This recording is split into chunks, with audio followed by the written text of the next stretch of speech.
Picture this. The sky turns dark gray and stays that way. Not for an hour, not for a day, but for 7 straight days. No sun, no dry ground, no way to light a fire outside. Everything you own is soaked. The animals you hunt have vanished into hiding. The rivers are rising, turning familiar paths into dangerous, muddy traps. Now imagine living through this with no waterproof jacket, no umbrella, no roof made of concrete, and no weather app to warn you it was coming. Just you, your family, and a cave or a shelter made of branches while the rain hammers down without mercy. Sounds miserable, right?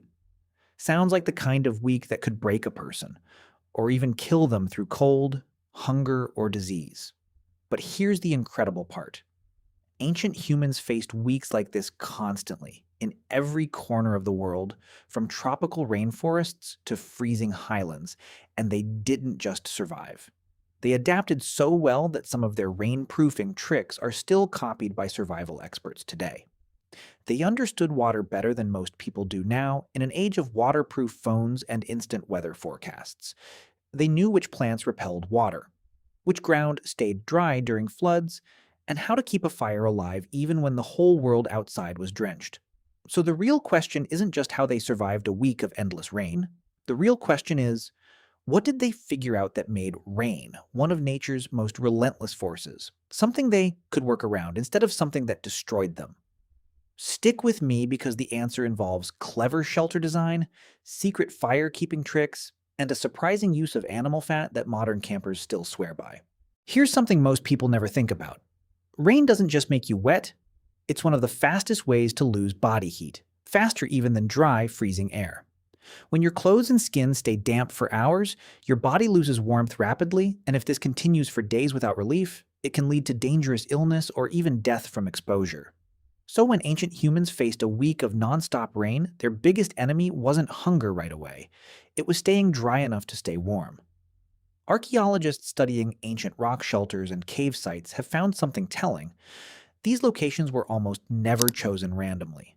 Early humans specifically searched for shelters with natural overhangs, angled rock formations, or cave mouths that faced away from prevailing wind and rain direction. This wasn't luck.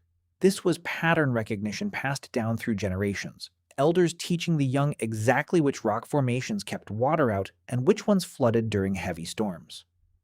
In areas without natural caves, evidence shows early humans built angled shelters using branches and bark, deliberately overlapping materials like roof tiles so water would run off instead of soaking through. Some ancient sites even show small trenches dug around shelter entrances, an early, brilliant form of drainage designed to redirect rainwater away from where people slept. Think about that for a moment. Thousands of years before modern engineering, humans were already using basic hydrology, understanding how water flows and how to control it, just by watching nature closely and learning from mistakes that likely cost earlier generations their lives. Now let's talk about fire, because keeping a flame alive during a week of rain sounds almost impossible, yet ancient humans found ways to do it. The secret wasn't fighting the rain directly, it was preparation done long before the storm ever arrived. Evidence from ancient hearths shows that early humans stored dry tinder, bark, and kindling deep inside caves or under thick rock overhangs, keeping fire-starting materials completely separate from anything exposed to weather. Some groups used naturally resinous wood, sticky with sap, which continued to burn even when slightly damp because the resin itself was highly flammable. Fat from hunted animals played a surprising role here too. Rendered animal fat could be used to coat wood or create small fat-soaked torches that resisted rain far better than plain dry wood, a trick still used by some traditional survival practitioners today. Beyond fire, ancient humans became remarkably skilled at reading short breaks in the weather. A rainy week rarely means rain every single second. There are pauses, lighter drizzles, brief clearings. Evidence suggests early humans used these small windows strategically, dashing out to check traps, gather firewood, or collect water runoff before retreating back to shelter. Nothing was wasted, not even a 10-minute gap in the clouds. This kind of patience and timing wasn't passive waiting. It was active strategy, a constant reading of the sky, the wind, and the smell of the air, skills honed over a lifetime and taught carefully to children who would one day need them to survive their own storms.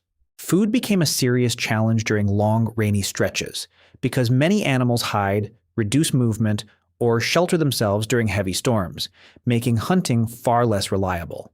So ancient humans relied heavily on planning done well before the rain even started. Just like with harsh winters, evidence shows early humans practiced food storage, drying meat and fish over smoke and low fire long before storms arrived, creating preserved food that didn't spoil even in humid, damp conditions. Nuts, seeds, and hardy root vegetables were also gathered and stored in dry, elevated spots within shelters, safe from rising water and dampness that would otherwise cause rot. Interestingly, rain wasn't only a challenge.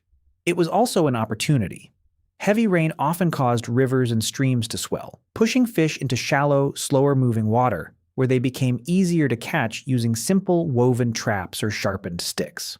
Some ancient coastal and riverside communities actually timed certain fishing techniques specifically around rainy seasons, understanding that fish behavior changed predictably when water levels rose. This wasn't guesswork.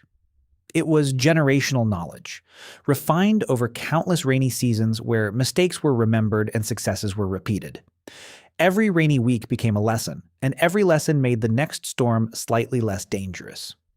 Over thousands of years, this accumulated knowledge turned a terrifying, unpredictable event into something manageable, something ancient communities could prepare for with confidence instead of fear.